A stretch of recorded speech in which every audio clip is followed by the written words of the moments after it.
Hello friends, जैसा कि आप लोग जानते हो कि मैं आपको स्प्रिंग बोर्ड एकेडमी के नोट से आधुनिक भारत का इतिहास पढ़ा रहा हूं। तो इसके तहत हम भारत के गवर्नर जनरल पिछली क्लास में देख चुके थे और इसके ऊपर मैंने 4 वीडियो अपलोड कर दिए हैं। तो वो डिस्क्रिप्शन में आपको मिल जाएगी, आप जाकर देखिए। आज ये 5वां वीडियो है, इसमें हम भारत के वॉइसरॉय पढ़ने शुरू करेंगे। अगर आपने ये चारों वीडियो नहीं देखे हैं तो इस 5वें वीडियो को देखने का कोई भी मतलब नहीं बनता, आपको समझ में नहीं आएगा। पहले ये 4 वीडियो देखिए, उसके बाद ये वीडियो आप देख सकते हैं। तो चलिए शुरू करते हैं। तो इसमें देखिए 11 वॉइसरॉय के बारे में बताया गया है इस नोट्स में। सबसे पहले है लॉर्ड कैनिंग, फिर आते हैं लॉर्ड एल्गिन, फिर जॉन लॉरेंस, फिर मियो, फिर नॉर्थब्रुक, फिर लिटन, फिर रिपन, उसके बाद डफरिन, डफरिन के बाद लेंसडाउन, लेंसडाउन के बाद एल्गिन सेकंड और फिर कर्जन 1905 तक। तो इस तरह से सीक्वेंस में ये 11 वॉइसरॉय दिए हुए हैं। सबसे पहले देखते हैं कैनिंग के बारे में। देखिए कैनिंग जो है, इसकी नियुक्ति 1856 में गवर्नर जनरल के रूप में हुई थी। ये भारत का गवर्नर जनरल था। इसी दौरान 1857 का जो विद्रोह है या 1857 की क्रांति है वो हो जाती है। इसके बाद 1858 का एक अधिनियम आता है जो मैं आपको पिछली क्लास में पढ़ा चुका हूँ। इस भारत शासन अधिनियम के तहत गवर्नर जनरल को वाइसरॉय भी कहा जाने लगा। तो कैनिंग एक तरह से अंतिम भारत का गवर्नर जनरल और पहला वाइसरॉय था। 1856 में कैनिंग ने विधवा पुनर्विवाह अधिनियम पारित किया और जिसकी धारा 15 के तहत इसने विधवा पुनर्विवाह को जो है कानूनी मान्यता दी। इसका जो प्रारूप था वो डलहौजी के समय तैयार हो चुका था विधवा पुनर्विवाह अधिनियम का, लेकिन ये पारित होता है कैनिंग के समय में आकर। तो इसको थोड़ा ध्यान रखिए। अगर पूछा जाए कि विधवा पुनर्विवाह अधिनियम का प्रारूप या ड्राफ्ट किसके समय तैयार हुआ, तो वो लॉर्ड डलहौजी के समय तैयार हुआ था और ये पारित हुआ था कैनिंग के समय। तो इस अधिनियम को पारित कराने में ईश्वर चंद्र विद्यासागर और बंगाल की रानी रोसमोनी, इनका बहुत ही अहम योगदान था। तो ये भी याद रखिए, ये रानी रोसमोनी, ये फैक्ट मैंने एक्स्ट्रा ऐड किया है। उसके बाद देखिए 1857 की क्रांति में लॉर्ड कैनिंग गवर्नर जनरल था, ये मैं आपको बता चुका हूँ। और 1857 में कलकत्ता, बॉम्बे और मद्रास में विश्वविद्यालय खोले गए, यानी कि यूनिवर्सिटीज़ खोली गई।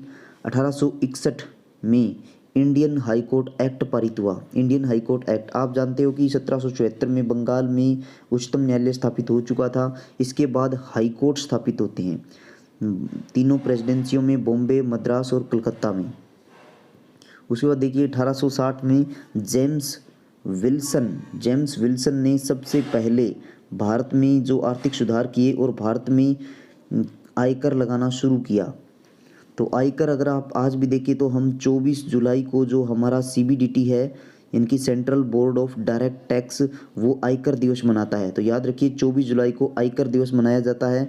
तो इस आयकर की शुरुआत 1860 में जेम्स विल्सन ने की थी। जेम्स विल्सन ने भारत में पहली बार 1860 में बजट पेश किया और 500 रुपये से अधिक आय वालों पर 1% क्या लगाता था, आयकर। इसके बाद देखिए तो 1860 में कैनिंग के समय ये जो सीआरपीसी है, सीपीसी है, यानी कि civil procedure code, criminal procedure code और आईपीसी इंडियन पेनल कोड, इनको अलग अलग किया, इन कानूनों को अलग अलग किया गया। 1861 में भारत परिषद अधिनियम के तहत, भारत परिषद अधिनियम 1861 में आता है, इसके तहत क्या किया गया था, विभागीय प्रणाली की शुरुआत की गई थी। इसके अलावा मैं 2 एक्स्ट्रा फैक्ट आपको और बता देता हूँ कैनिंग के। कैनिंग ने जो व्यपगत का सिद्धांत था, व्यपगत का सिद्धांत जो डलहौजी ने चलाया था, उसको कैनिंग ने समाप्त कर दिया, यानी कि अब भारतीय रियासतों का विलय बंद कर दिया गया। और इसके अलावा जो सीएजी का पद है, यानी कि भारत का जो महालेखा परीक्षक होता है, नियंत्रक महालेखा परीक्षक, उसका पद भी कैनिंग के समय शुरू हुआ था, जो आज भी देखने को मिलता है। भारत का सीएजी, ये पद कैनिंग के समय शुरू हुआ था। उसके बाद देखिए 1861 का जो भारत परिषद अधिनियम है, उसके कुछ पॉइंट्स देखते हैं। पहला पॉइंट्स है कि भारत का जो गवर्नर जनरल था, उसकी कार्यकारी परिषद में एक सदस्य और जोड़ा गया। तो शुरू में जब हम देखें तो रेगुलेटिंग एक्ट आया था 1773 का, उसमें इसमें 4 सदस्य होते थे। कार्यकारी परिषद में। अब एक और सदस्य जोड़ दिया गया। अतिरिक्त जो सदस्य थे उनकी संख्या बढ़ाई गई और न्यूनतम 6 सदस्य और अधिकतम 12 सदस्य, लेकिन अक्सर ये न्यूनतम सदस्यों को ही यहाँ पर रखा जाता था। सदस्य कुलीन भारतीय होता था, यानी कि जो उच्च वर्ग के भारतीय होते थे, पैसे वाले, वही इसके सदस्य बनते थे। हालांकि ये कोई कानूनी बाध्यता नहीं थी, लेकिन ये ऐसी ही परंपरा चल रही थी। उसके बाद तीसरा पॉइंट देखिए, मद्रास और बॉम्बे प्रेसिडेंसियाँ जो थी उनकी विधायी शक्तियाँ वापस लौटा दी गई। तो इनको छीना कब गया था? तो देखिए सबसे पहले 1773 का जो रेगुलेटिंग एक्ट आता है उसके द्वारा क्या किया गया था, जो बंगाल का गवर्नर जनरल था उसको उसके अधीन क्या कर दिया गया था, बॉम्बे का गवर्नर है और मद्रास का गवर्नर है, इन दोनों को बंगाल के गवर्नर जनरल के अधीन कर दिया गया था। उसके बाद 1833 का जो चार्टर एक्ट आता है उसके द्वारा क्या किया गया था, मद्रास और बॉम्बे की जो विधायी शक्तियाँ थी ये छीन ली गई थी। यानी कि एक तरह से हम देखेंगे केंद्रीकृत की तरफ बढ़ रहा था शासन, यानी कि केंद्रीकृत होता जा रहा था, सब कुछ गवर्नर जनरल के अंडर में आ रहा था। लेकिन अब 1861 में हम ठीक उल्टी प्रोसेस देखते हैं, यहाँ पर विकेंद्रीकरण की शुरुआत देखने को मिलती है। तो एक तरह से शक्तियों का विकेंद्रीकरण किया जा रहा है। तो इसके बाद देखिए 1861 के इस अधिनियम में विभागीय या मंत्रिमंडलीय पोर्टफोलियो व्यवस्था की शुरुआत भी देखने को मिलती है। गवर्नर जनरल को वीटो का अधिकार दिया गया। गवर्नर जनरल कोई भी अध्यादेश जारी कर सकता था। आज भी जैसे हमारे राष्ट्रपति अध्यादेश जारी करते हैं, उस समय ये अध्यादेश की शुरुआत गवर्नर जनरल कर सकता था। ये 1861 में ये प्रावधान किया गया। तो इसके बाद अगला गवर्नर जनरल यानी कि वॉइसरॉय आता है लॉर्ड एल्गिन फर्स्ट। तो लॉर्ड एल्गिन फर्स्ट जो था, इसका वास्तविक नाम एल्गिन नहीं था, ये एक अर्ल था, अर्ल ऑफ एल्गिन। देखिए ये जो अर्ल होता है, अर्ल ये उपाधियाँ होती हैं अंग्रेजों में, अर्ल, ड्यूक आपने सुना होगा, और ड्यूक और प्रिंस तो काफ़ी ऊंची उपाधि होती है। तो ये मार्क्यूज़, हाँ मार्क्यूज़ की भी एक उपाधि होती है, मार्क्यूज़ मैंने आपको पीछे पढ़ाया था। मार्क्यूज़ की उपाधि विलेजली को मिली थी, जब उसने मैसूर जीत लिया था तो विलेजली को मार्क्यूज़ की उपाधि दी गई थी। तो इसी प्रकार ये अर्ल था एल्गिन नामक स्थान का। इसका वास्तविक नाम जो था वो जेम्स ब्रूस था, जेम्स ब्रूस इसका वास्तविक नाम था एल्गिन का। उसके बाद देखिए अगला जो इसके बारे में, हाँ तो एल्गिन ने क्या किया था, एल्गिन ने वहाबी आंदोलन का दमन किया था। वहाबी आंदोलन जो कि सैयद अहमद बरेलवी ने चलाया था। इस आंदोलन को सैयद अहमद बरेलवी ने चलाया था और इसका साथी था एक तूती मीर। तो इन्होंने इस आंदोलन को चलाया था। इसको लॉर्ड एल्गिन ने सप्रेस किया, इसका दमन किया था। तो इसके बारे में, वहाबी आंदोलन के बारे में हम आगे पढ़ेंगे, जब आंदोलन पढ़ेंगे या समाज सुधार आंदोलन पढ़ेंगे तब। ये एक हिंसक आंदोलन था। वैसे इसका उद्देश्य था कि भारत को दारुल हर्ब से दारुल इस्लाम में बदलना, यानी कि सबको फोर्सफुली मुस्लिम बनाना। उसके बाद देखिए जॉन लॉरेंस, अगला वॉइसरॉय कौन बनता है, जॉन लॉरेंस बनता है। 1863 से 69 तक इसका कार्यकाल देखने को मिलता है। इसके समय अकाल पड़ा था और इसने कैंपबेल की अध्यक्षता में एक अकाल आयोग गठित किया था जॉन लॉरेंस ने, और ये पहला अकाल आयोग था भारत में। तो इसके समय क्या होता है, भारत से ब्रिटेन के बीच समुद्री टेलीग्राम सेवा शुरू होती है, इनकी तार सेवा। तो आपको याद है मैंने आपको बताया था कि टेलीग्राम सेवा किसके समय शुरू हुई थी, डलहौजी के समय, डलहौजी के समय टेलीग्राम सेवा शुरू हुई थी। और समुद्री टेलीग्राम सेवा जॉन लॉरेंस के समय शुरू होती है 1865 में ये शुरू होती है।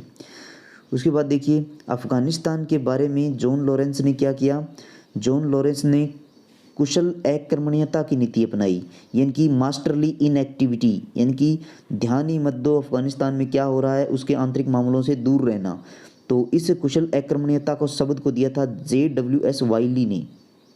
तो ये जॉन लॉरेंस के काल की घटना है। जॉन लॉरेंस की काल की एक और इम्पोर्टेंट घटना है 1864 का आंग्ल भूटान युद्ध। ये एक छोटी सी ही लड़ाई थी। वैसे इसमें क्या होता है कि जो असम के कुछ क्षेत्र हैं, जो पश्चिम बंगाल का जो द्वार क्षेत्र है, यानी कि कूच बिहार ज़िले का, तो वो क्या होता है, वो उसको लेकर विवाद होता है। भूटान के जो शासक थे वो वहाँ से कर वगैरह इकट्ठा करते थे।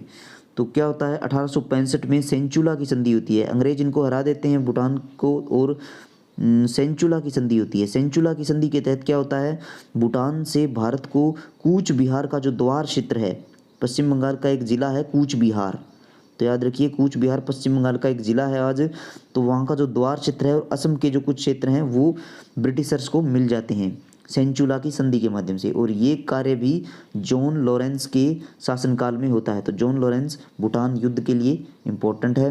1863 से 69 तक इसका कार्यकाल देखने को मिलता है।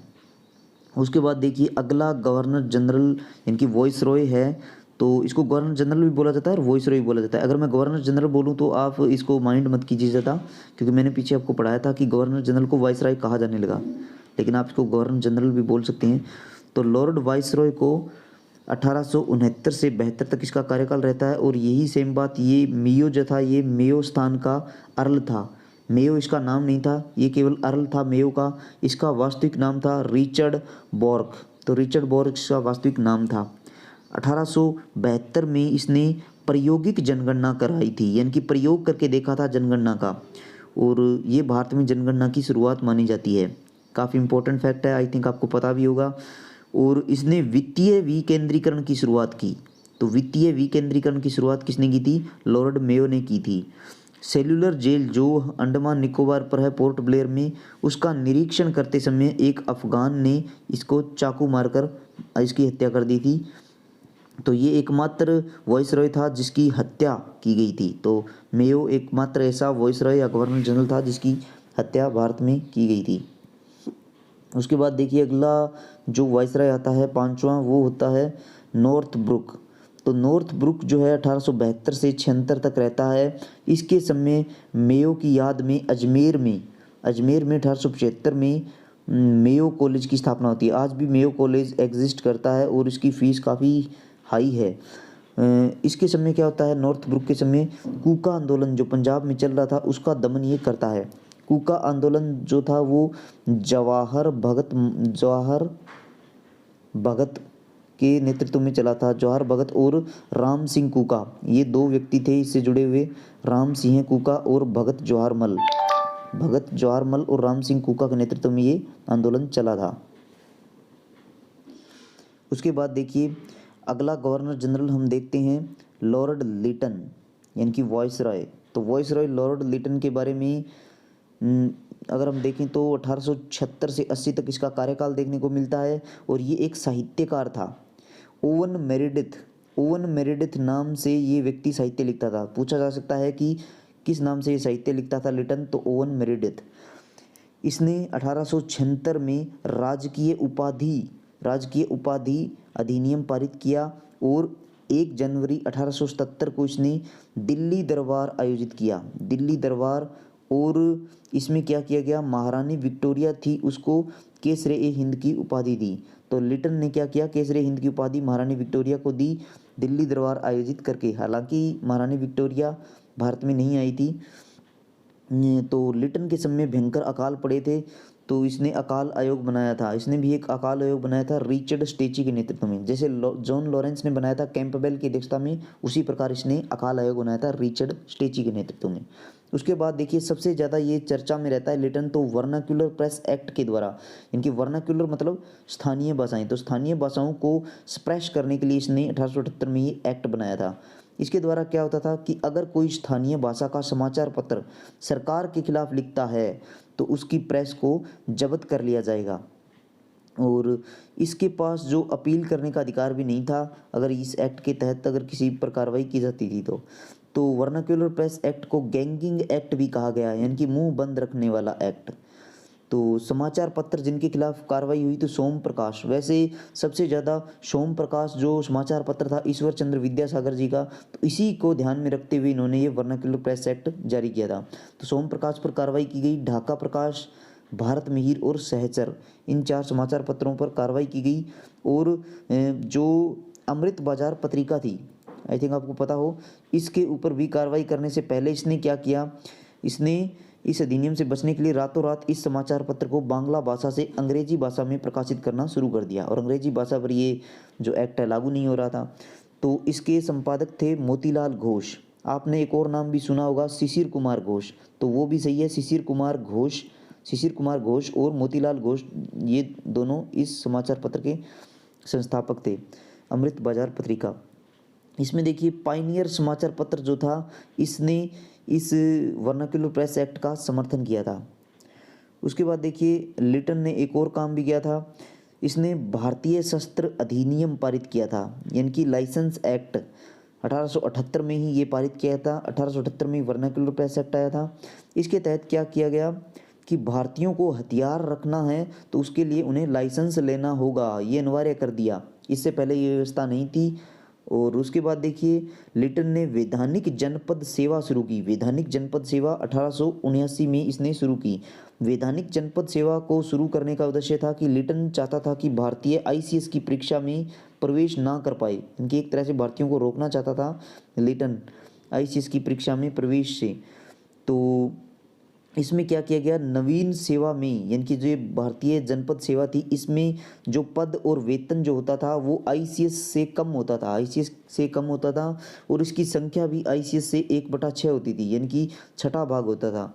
और ये जो सेवा थी इसके अंदर क्या थी, इसकी नियुक्ति प्रांतीय सरकारों की सिफारिशों पर की जाती थी भारतीय जनपद सेवा में।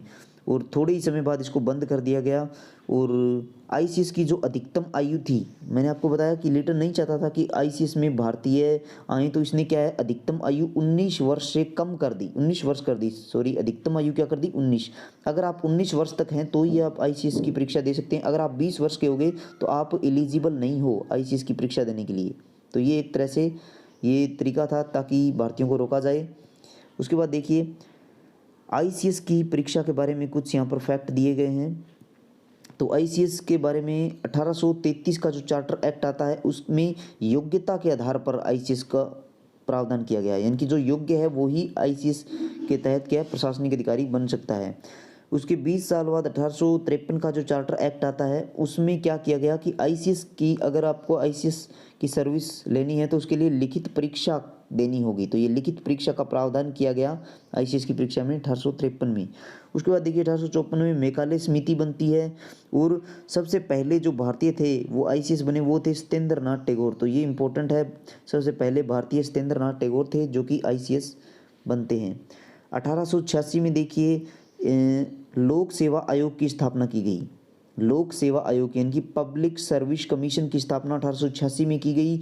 उसके बाद 1919 का जो भारत परिषद अधिनियम आया उसके द्वारा केंद्रीय लोक सेवा आयोग बनाया गया, यानी कि सेंट्रल पब्लिक सर्विस कमीशन, इसका नाम बदलकर ये किया गया था एक तरह से। और 1935 का जो अधिनियम आया था उसके द्वारा सीपीसी को क्या बना दिया गया, संघीय लोक सेवा आयोग, यानी कि फेडरल पब्लिक सर्विस कमीशन, और आज इसको हम क्या कहते हैं, यूपीएससी, यानी कि ये है संघ लोक सेवा आयोग। संघ लोक सेवा आयोग बना दिया गया आज़ादी के बाद इसको। तो इसके बाद देखिए लिटन के बारे में एक और फैक्ट है कि लिटन ने अफगानिस्तान के खिलाफ आक्रामक नीति अपनाई। मैंने आपको बताया था जॉन लॉरेंस, तो जॉन लॉरेंस ने अक्रमणीयता की नीति अपनाई थी, यानी कि हम इंटरफेयर नहीं करेंगे अफगानिस्तान में। लेकिन लिटन क्या करता है, इस नीति को छोड़ता है और ये आक्रामक नीति अपनाता है। आक्रामक नीति या अग्रगामी विचारधारा की नीति, तो स्पेक्ट्रम में इसको अग्रगामी विचारधारा की नीति लिखा हुआ है। तो आप अगर दोनों आ जाए तो एक ही बात है, इसमें कन्फ्यूज मत होना कि आक्रामक और अग्रगामी में क्या फ़र्क है। तो एक ही नीति है। इसके तहत क्या किया गया, इसने अफगानिस्तान पर अटैक कर दिया और द्वितीय एंग्लो अफगान युद्ध शुरू हो जाता है 1878 से 80 तक। तो देखिए मैंने आपको पहला एंग्लो अफगान युद्ध पढ़ाया था, ओकलैंड के समय हुआ था। ओकलैंड के समय हुआ था और इसमें अंग्रेज़ों को भारी हानि हुई थी। ये चला था 1839 से 42 तक, 1842 तक चला था। और उसमें राजा था वो बादशाह जो था अफ़गानिस्तान का, दोस्त मोहम्मद था। दोस्त मोहम्मद को अंग्रेज़ों ने गद्दी से उतार दिया और शाह शुजा को अफ़गानिस्तान का राजा बनाया था। तो ये द्वितीय एंग्लो अफगान युद्ध में क्या होता है, शेर अली यहाँ का राजा होता है। शेर अली क्या होता है, जैसे ही इसको पता चलता है, एक्चुअली ये एक दर्रे को लेकर हुई थी इस युद्ध की शुरुआत, अंग्रेज़ों को प्रवेश करने से रोका गया था। तो शेर अली क्या करता है, ये भाग जाता है, ये रसिया की तरफ, जो तुर्कमेनिस्तान था उस समय, जो तुर्किस्तान लिखा गया है स्पेक्ट्रम में, वह उस तरफ भाग जाता है शेर अली। और इसका एक बेटा होता है याकूब खां। तो याकूब खां के साथ ये संधि करते हैं, गंडमक की संधि, अफ़गान युद्ध के लिए। और याकूब खां के साथ ये संधि यूँ समझिए कि एक तरह से सहायक संधि थी। इसके तहत क्या किया गया कि ब्रिटिश रेजिडेंट को याकूब खां अपने यहाँ रखेगा, और जो हेरात प्रांत है, हेरात अगर आप ध्यान से देखेंगे तो अफ़गानिस्तान का प्रांत है जो कि ईरान से लगता है। कहा गया कि हेरात में जो ब्रिटिश रिप्रेजेंटेटिव है, इनकी ब्रिटिश के प्रतिनिधि है, वो हेरात में रहेंगे, ताकि ये रसिया पर नज़र रख सके, ईरान में रसिया क्या कर रहा था उस पर नज़र रख सके। इसके अलावा इन्होंने जो इम्पोर्टेंट दर्रे थे, बोलन दर्रा और जो एक दो दर्रे और थे, उन पर क्या है, अंग्रेज़ों ने जो स्ट्रेटेजिक दर्रे थे उन पर एक तरह से कब्जा कर लिया और वो इनसे अफ़गानिस्तान से ले लिए। तो ये थी गंडमक की संधि जो कि लिटन के समय हुई थी। उसके बाद देखिए लॉर्ड रिपन। तो रिपन को कई अच्छी अच्छी संज्ञाएं दी गई, जैसे कि इसको अच्छा रिपन बोला गया, भला रिपन बोला गया, सज्जन रिपन भी बोला गया। 1881 में इसने प्रथम नियमित जनगणना शुरू की। तो मैंने आपको बताया था लॉर्ड मेयो ने सबसे पहले प्रायोगिक जनगणना की थी, और इसने क्या किया 1881 में इसको प्रथम नियमित जनगणना बना दी। 1881 के बाद भारत में नियमित जनगणना होने लगी। तो ये श्रेय लॉर्ड रिपन को जाता है। 1881 में रिपन ने प्रथम कारखाना अधिनियम लाया। रिपन ने प्रथम कारखाना अधिनियम लेके आता है 1881 में। इसमें क्या प्रावधान थे कि कम से कम ये 100 मजदूरों वाले कारखानों में लागू होता था, यानी कि अगर जिसमें 100 मजदूर है उस पर ये कारखाना अधिनियम लागू होता था। अगर मान लीजिए किसी में 80 है, किसी में 17 है, तो वहाँ पर ये लागू नहीं होता था। तो आगे चल के इसमें इस कमी को सुधारा जाता है। खैर फिलहाल इतना काफ़ी है कि इसमें 100 मजदूरों वाले कारखाने पर ये लागू होता था। इसमें क्या था, 7 वर्ष से कम आयु का बच्चा जो था उसको काम करने की इजाज़त नहीं थी। तो इसका इनडायरेक्टली मतलब आप क्या समझे, मतलब जो 8-9 साल के बच्चे हैं वो कारखाने में काम करेंगे। और दूसरा रूल देखिए, 7 से 12 तक के बच्चों के लिए केवल 9 घंटे काम कर सकते थे वो। तो आप हालत समझ रहे हैं उस समय क्या थी। ये तो रिपन था, रिपन को हमें थैंक यू कहना चाहिए था, जिसने बच्चों की हालत जो है सुधारी थोड़ी। 7 वर्ष से 12 वर्ष तक के बच्चों को 9 घंटे काम करने की इजाज़त दी गई। ये एक अच्छा सुधार माना जाता है उस समय के दौरान। आज के हिसाब से तो हालांकि ये काफ़ी दयनीय स्थिति थी। तो 1881 में क्या किया, रिपन ने मैसूर को वापस लौटा दिया। मैंने आपको पढ़ाया था कि मैसूर को 1831 में विलियम बैटिक, जिस समय गवर्नर जनरल था, उसने कश्मीर मैसूर को हथिया लिया था, और एग्जैक्ट 50 साल बाद रिपन इसको वापस लौटा देता है। 1882 में इसने वर्नाक्युलर प्रेस एक्ट को रद्द कर दिया। वर्नाक्युलर प्रेस एक्ट लिटन लेके आया था 1878 में, यानी कि स्थानीय भाषा के जो समाचार पत्र हैं उन पर काबू पाने के लिए। तो इसने प्रेस को एक तरह से मुक्त किया। लेकिन आप ध्यान दीजिए, वर्नाक्युलर प्रेस एक्ट को इसने रद्द किया रिपन ने। जो लाइसेंसिंग एक्ट है वो अब भी बरकरार है, यानी कि भारतीय अगर हथियार रखना चाहते हैं तो उनको लाइसेंस लेना होगा, उसको रिपन ने रद्द नहीं किया है। 1882 में देखिए रिपन ने भारत में स्थानीय स्वशासन की शुरुआत की, इसलिए रिपन को भारतीय स्थानीय स्वशासन का जनक भी कहा जाता है। तो रिपन ने क्या किया, बोर्ड, ग्राम बोर्ड, तहसील बोर्ड, जिला बोर्ड और नगर निगम आदि की स्थापना करता है। 1882 में भारत में शिक्षा के सुधार भी रिपन ने किए थे। इसके लिए हंटर आयोग बनाया गया था। विलियम हंटर की अध्यक्षता में हंटर आयोग बनाया गया था। तो हंटर आयोग की सिफारिशें क्या थी, इसने प्राथमिक और माध्यमिक शिक्षा में सुधार पर बल दिया, यानी कि उच्च शिक्षा की बजाय इसने कहा कि प्राथमिक शिक्षा को सुधारा जाए और माध्यमिक शिक्षा को सुधारा जाए। मुख्य सिफारिशें इसकी देखते हैं हंटर आयोग की। तो हंटर आयोग की मुख्य सिफारिशें थी कि जो प्राथमिक शिक्षा है वो सरकार द्वारा दी जानी चाहिए, और इसका उत्तरदायित्व सरकार किसको सौंपे, स्थानीय जो निकाय हैं, स्थानीय स्वशासन निकाय, उनको सौंप दिया जाए। और शिक्षा के लिए अगर कोई उपकर लगाया जाता है, यानी कि सेस लगाया जाता है, तो वो भी सही है, सेस भी लगाया जाना चाहिए शिक्षा के लिए। और माध्यमिक शिक्षा 2 प्रकार की दी जानी चाहिए, यानी कि आप जो माध्यमिक शिक्षा दे रहे हो वो 2 तरह की होनी चाहिए। एक तो जो व्यावसायिक है, व्यावसायिक शिक्षा, ताकि कोई रोजगार करना चाहता है तो रोजगार हेतु व्यावसायिक शिक्षा दी जानी चाहिए। अगर कोई उच्च शिक्षण संस्थानों में प्रवेश चाहता है तो उसके लिए उसको साहित्यिक शिक्षा दी जानी चाहिए। तो ये 2 प्रकार की शिक्षाओं का प्रावधान किया गया, व्यावसायिक शिक्षा और साहित्यिक शिक्षा। उसके बाद चौथी सिफारिश थी हंटर आयोग की कि जो उच्च शिक्षा है उसका निजीकरण किया जाना चाहिए। उच्च शिक्षा का निजीकरण किया जाना चाहिए, यानी कि प्राइवेट प्लेयर्स को भी उच्च शिक्षा में जो निवेश करने की इजाज़त होनी चाहिए। और निजी प्रयास जो करेगा उसको प्रोत्साहन दिया जाना चाहिए। अगर कोई निजी कॉलेज या स्कूल खोलता है तो उसको प्रोत्साहन दिया जाना चाहिए और उसके लिए उसको अनुदान मिलना चाहिए। प्रेसिडेंसी नगरों के बाहर, यानी कि प्रेसिडेंसी नगरों में महिलाओं की शिक्षा की लगभग शुरुआत हो चुकी थी, तो कहा गया कि प्रेसिडेंसी नगरों के बाहर भी महिलाओं की शिक्षा को बढ़ावा दिया जाना चाहिए, ये प्रावधान था। और इस दौरान इल्बर्ट बिल आता है, इस पर विवाद हो जाता है। तो इल्बर्ट बिल विवाद जो है वो भी रिपन के समय होता है। और इसमें क्या किया गया था कि भारतीय न्यायाधीशों को जो फौजदारी मामले थे, यानी कि हत्या आदि अपराध जैसे होते हैं, हिंसक अपराध, तो उसके फौजदारी मामलों में भारतीय न्यायाधीशों को इजाज़त नहीं थी कि वो किसी गोरे अंग्रेज के मुकदमे की सुनवाई करे। तो इस विसंगति को दूर करने के लिए क्या किया, रिपन ने इसमें सुधार करने के लिए ये इल्बर्ट विधेयक पेश करता है। लेकिन इस इल्बर्ट विधेयक का विरोध होता है, इसको दूसरा श्वेत विद्रोह कहा गया। दूसरा श्वेत विद्रोह रिपन के समय होता है। इसमें सरकार को झुकना पड़ता है और सरकार इस बिल में संशोधन करती है। संशोधन क्या किया गया कि अगर कोई ऐसा मामला आता है, फौजदारी मामला, तो इसमें जिसमें अपराधी कौन है, कोई गोरा अंग्रेज है, ब्रिटिशर है, तो उसमें एक ज्यूरी का प्रावधान होगा। और इस ज्यूरी में क्या होगा, भारतीय न्यायाधीश नहीं होंगे बल्कि इसमें 12 सदस्य होंगे और इसमें आधे से अधिक यूरोपीय होंगे, यानी कि भारतीय तो होंगे। अगर 12 सदस्य की ज्यूरी है तो उसमें आधे से अधिक यानी कि 6 से अधिक, यानी कि 7 या 8 या इस तरह से 9, इस तरह से क्या होंगे, ये होंगे अंग्रेज, और जो बचे हुए हैं वो भारतीय होंगे। तो ये इसमें प्रावधान किया गया। तो अब देखिए भारतीयों को अंग्रेज कैसा समझ रहे थे कि भारत का जो न्यायाधीश है, पढ़ा लिखा न्यायाधीश है, वो एक अंग्रेज मुजरिम की सुनवाई तक नहीं कर रहा है। तो इससे भारतीयों को काफ़ी ठेस पहुंचती है और राष्ट्रीयता की भावना है उसका विकास भारतीयों में होने लगता है। तो देखिए पीसी इल्बर्ट गवर्नर जनरल की कार्यकारी परिषद में विधि सदस्य था। पीसी इल्बर्ट ने इस विधेयक को रखा था।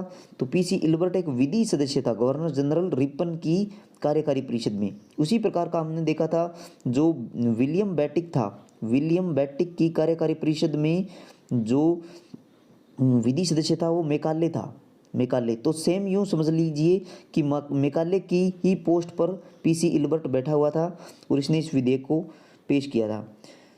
तो ये दूसरा श्वेत विद्रोह कहलाया। तो पहला श्वेत विद्रोह कौन सा था उसके बारे में यहाँ जानकारी दी गई है। ये बंगाल का जो गवर्नर था क्लाइव, उसके समय होता है। दोहरे भत्ते जब बंद किए गए थे क्लाइव के द्वारा, तो पहला श्वेत विद्रोह कर देते हैं कंपनी के सैनिक। तो इस बिल के विवाद के कारण, इल्बर्ट बिल विवाद के कारण क्या होता है, भारत में राष्ट्रवादी भावनाओं का संचार होता है।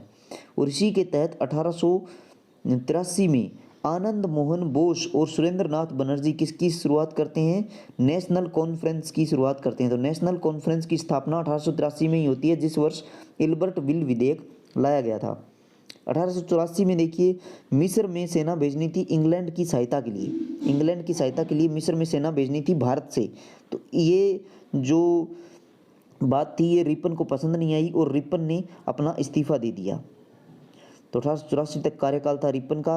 और रिपन को फ्लोरेंस नाइटिंगेल ने क्या कहा है, फ्लोरेंस नाइटिंगेल ने रिपन को भारतीयों का उद्धारक कहा है।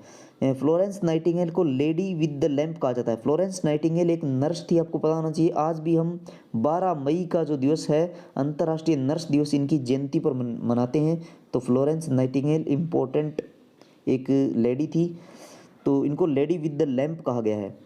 तो इसी के साथ वीडियो को समाप्त करते हैं। अगली वीडियो में हम लॉर्ड डफरिन को पढ़ेंगे, लॉर्ड डफरिन हम आगे पढ़ेंगे।